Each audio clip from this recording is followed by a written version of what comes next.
make a paste, and that's your ochre. So give us this white one for a minute. All right, so here's your white ochre. And in actual fact, with the ochres, the really important ones, the ones hard to get, they'd actually trade them with neighbouring tribes. It was very important, these ochres, to do their paintings. Apparently, these crosses are a very common trait for the Aboriginal cave paintings throughout this whole area. But only this area, isn't that right? That's right, that's right. It only found here, not anywhere else in Australia. There's another one. They are remarkable.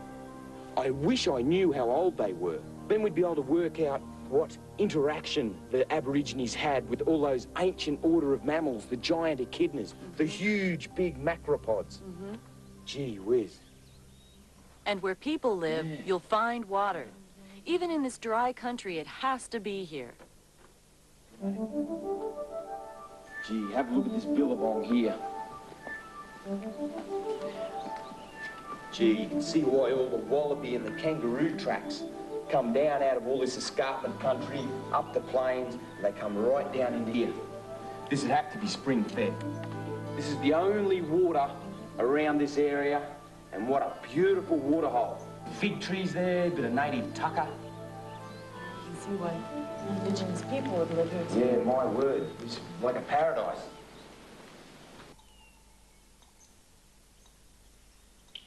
Here's the source of that water. What you've got here, as you can see how crumbly this stuff is, you've got layers of sandstone and conglomerate, and this is a spring right back under this huge big escarpment.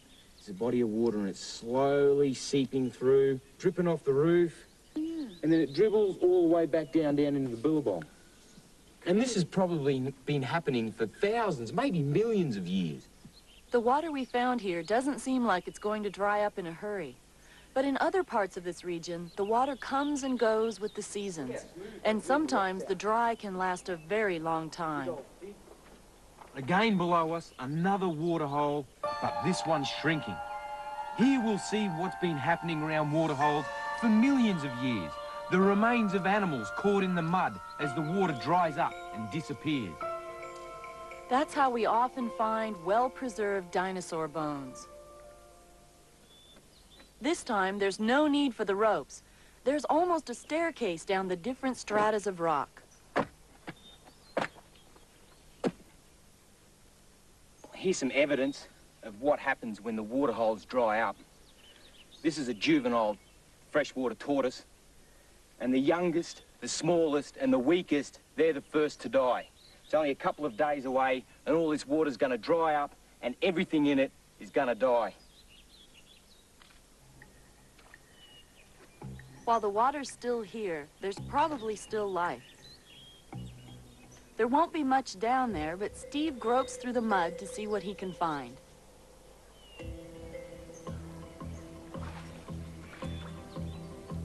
These delightful water lilies will soon be gone as well. But unlike the animal life, they will survive. Their seeds remain buried in the dried mud, and the next time it rains, they'll sprout again and provide food for the native bees. Here he is. Here he is. You wait there, fella. A freshwater turtle. The blueprint for his design comes from ancient reptiles in the age of dinosaurs. Here he is. Wait there. Wait. You wait there, fella.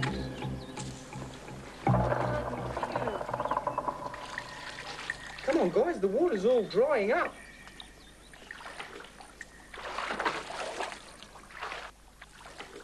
Look at these little beauties, babe. I can give you a hand if you want to bring them right up over to here, then I'll... You hang on to him. I got him. Got him? Yeah. Have a look at his shell coming off here. How come that's coming off? Well, they normally shed their shell the same as a snake sheds their skin as they grow. But because the water's so shallow and so hot, it's starting to cook him.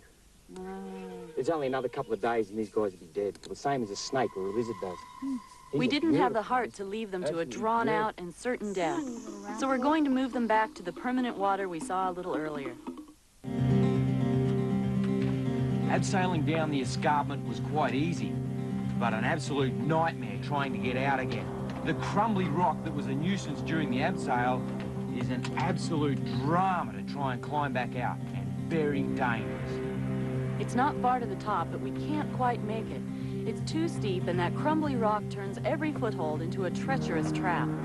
Steve takes the long way around to where a crevice gives him the support he needs to get back to the top.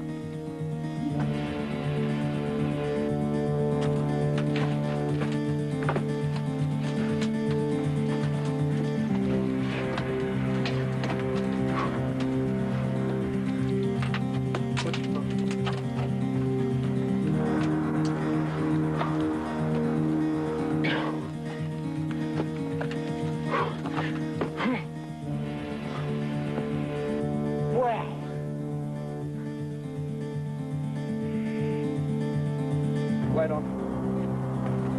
Okay. Right, babe. Okay.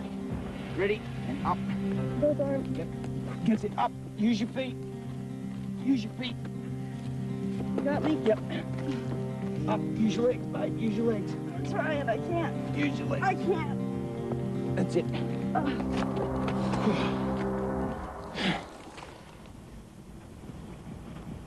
We head further along what used to be the inland sea. We're heading to the Diamantina. Wow, here's a flock of red-tailed black cockatoos. Aboriginal legend has it that fire first came from the red tail of these black cockies. It seems more and more likely that birds are among the closest living relatives of dinosaurs, possibly direct descendants. In fact, some paleontologists are starting to think about whether some dinosaurs actually had feathers that evolved for warmth rather than flight. That's not so far-fetched. The same substance that makes up the scales of reptiles is found in the feathers of birds. It's fascinating to think that birds are the dinosaurs that did not die.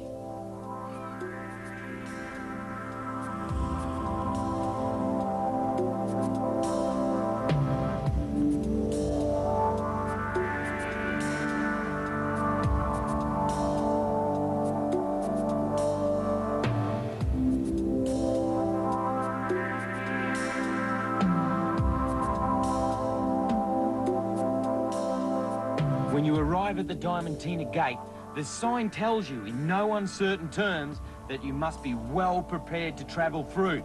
In this country, if you make a mistake, you're dead. These mesas stand silent watch over an ever-changing land. It's an unforgiving part of the world, but it's worth the effort to see the strange formations left behind by the receding inland sea of an age long gone.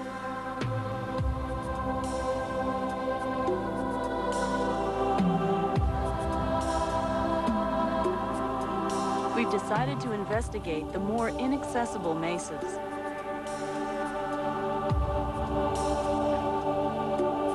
Most fossils are found in riverbeds or along rock outcroppings, anywhere rock has been washed away or exposed. Exploring these mountains is going to be difficult, but Steve loves a challenge. Well, this looks like about the spot. So as I go up, just move out of the way because there could be a few rocks coming down. Okay.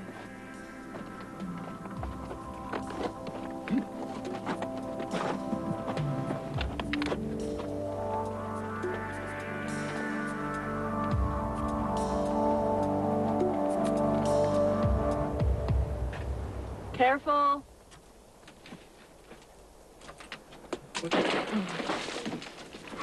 This part really makes me angry. Steve never listens to me. We've come up nearly 100 meters of grueling climb. He's got about 30 meters to go, and it's getting too risky. But the guy's focused. He won't listen to me, and he's determined to finish the climb. Then I realize there comes a point where you're committed. Steve's either going to have to finish the climb, or it's a one-way trip down.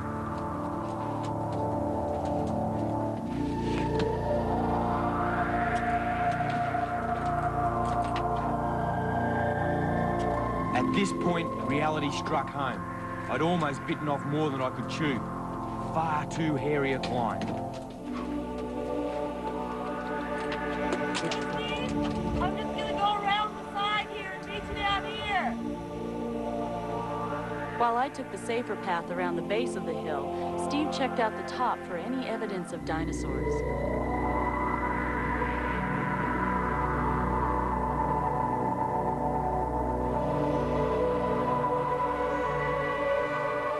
The view is certainly worth the climb.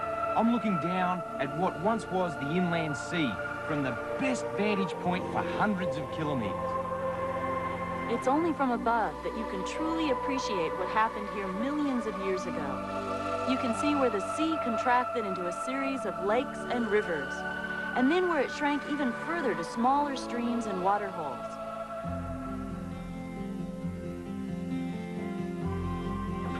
This stretch of permanent water is a haven for all kinds of life, even a few seabirds, to remind us that this was once itself a sea.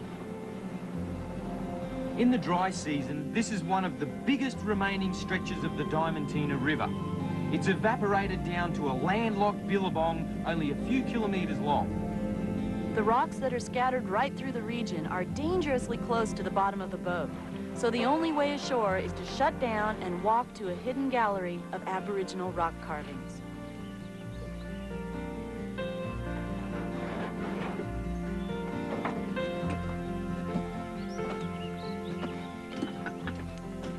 Wow, this is great. The thing that I find so interesting about this Aboriginal rock carvings is that it's easy to see what it is. This is an emu's footprint carved into the rock. See that big free toes there? We go back a bit. Here's some kangaroo footprints. They start down here. Kangaroo, two-legged animal. Hop, hop, hop, hop, hop, hop, hop, all the way up the rock. Up here's another beauty. This one's really, really obvious. If you have a look at this one here, I'm not sure. It's only a little one. It's free-toed. Perhaps it's a small bird. Hey, maybe it's even a dinosaur footprint. This is perfect. Out here in this pristine environment, we've got the classic scenario that we've been searching for. What we've got in here, we've got mummified macropods. Crikey, who knows how long they've been in here? They've been cooked by who knows how many summers. They are stiff as a board, and these are going to be preserved for a long, long time. And this is just how fossils were formed. The cave fills up or collapses, and then these are fossilised. They're trapped in time. Absolute classic. It's exciting to think that someday someone may come along and rediscover these animals. They might even get to be the dinosaurs of the future. It was here that Steve was up to his climbing tricks again. Hey, Terry, there's some great Aboriginal paintings in here. How on earth did you get in there? It's very difficult. I only just fit. Is there a back thingo to it? No, this is it. Straightforward in here. Have a look right there. Oh, brother. See the yellow and the big red one there? Yeah, how'd anybody get in here?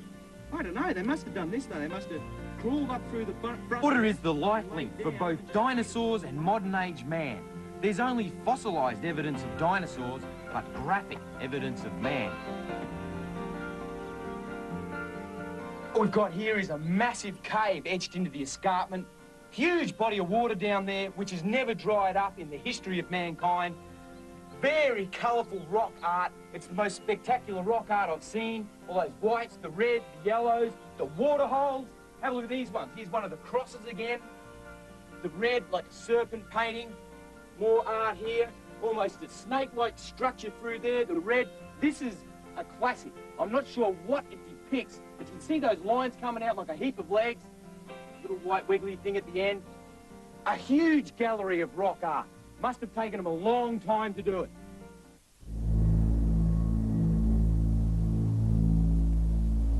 This stark landscape was the bottom of what was once a huge inland sea. Which is probably why finding dinosaur evidence is so difficult here in Australia. Because of the large amount of water, dinosaurs often sunk to the bottom of the sea and were buried under millions of years of mud and silt. If only we could unlock the secrets that are contained underneath this earth.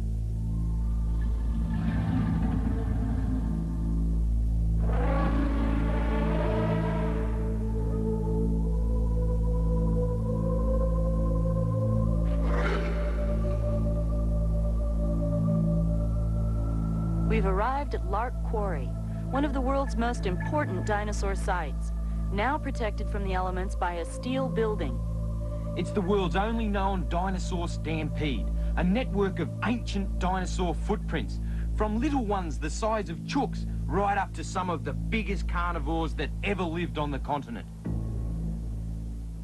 This is one of Australia's large meat-eating dinosaurs, going back about 100 million years. This area was first discovered in the 1960s by 3 opal miners. At that time period, mining was done by hand, not machine, so the area was well preserved.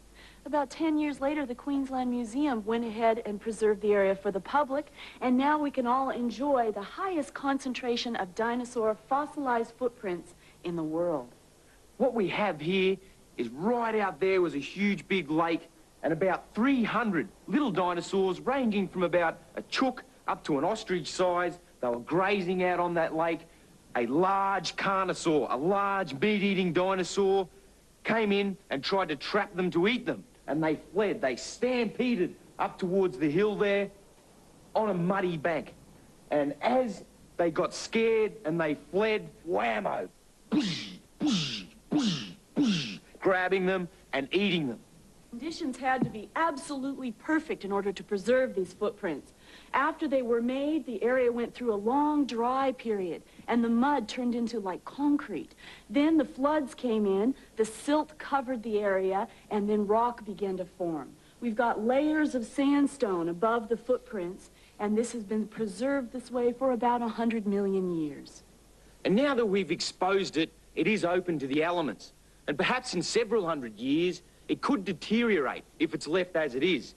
What we've got here is the perfect depiction of a dinosaur stampede which concretes the evidence of dinosaurs in this country. We have to preserve it.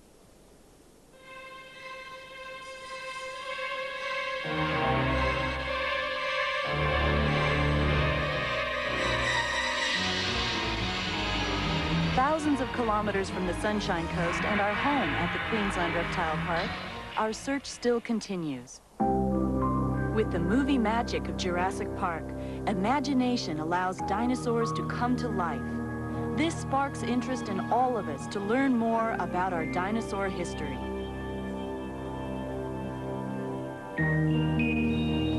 The harshness of this land doesn't support much in the way of traditional wildlife that we're used to, but this little guy lives out here just fine. This is actually a native cockroach. He's native to Australia, unlike a lot of our cockroaches which have come from other countries, and he's having a little snack on this wood here. Cockroaches are fascinating because they were here long before man, and they'll probably be here long after we're gone. Cockroaches are great, but to tell you the truth, I've got dinosaur fever, and I'm hoping for something a little bit more spectacular, so it's back to the top of the messes for another look. Oh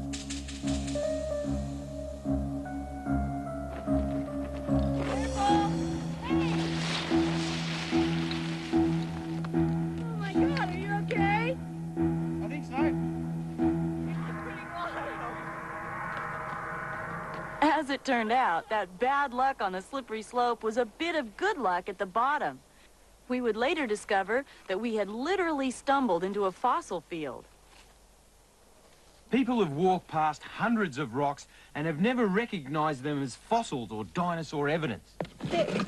This is exactly what we've been looking for. This is the evidence of the dinosaurs that we've been chasing. Perfect, perfect. You can see these footprints. Look at the size of that toe there. And look at these ones. Yeah, do you want to just hand me that one right there? If you'll notice with these footprints from the side, you can see they're raised. So what had actually happened is when the animal stepped down and left a footprint in the mud, the silt filled in over the top, hardened into rock, and finally broke away. And now we have the opposite of a footprint, a raised imprint in the rock. So while the footprint is like the negative, this is like a mold, or the other side. As it's a raised footprint, this one is also raised, and you can even see some toes here. There were other footprints formed which is broken off. So again, this is the opposite of what you get from the indentation. It's lifted off and has been found here. You can see prints there, there. Here's a toe mark there. you can virtually see the pad, like the fingerprint. You can imagine the thumbprint is almost obvious in that toe there. And there's another toe there, probably came running through here. We were thrilled to have finally been rewarded for all our searching. The fossils and those remarkable footprints in petrified sand have given scientists a few meager clues as to how Australia's unusual wildlife evolved and what it was like here 100 million years ago. And so very little is known for sure. Even if they find 100 lark quarries and the bones of 1,000 extinct giants, all we can ever do is make educated guesses at what really went on when dinosaurs roamed down under. Animals have dominated this planet for hundreds of millions of years. And yet man has only been here for about 1 million years and is already the dominant species. It's up to us to protect and preserve the wildlife that we still have, So that future generations are not left with only footprints.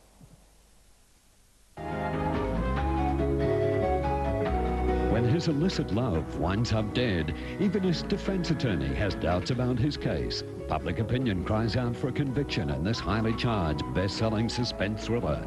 Presumed Innocent is tonight's premiere movie. Next on to 60 Minutes with facts you need to know.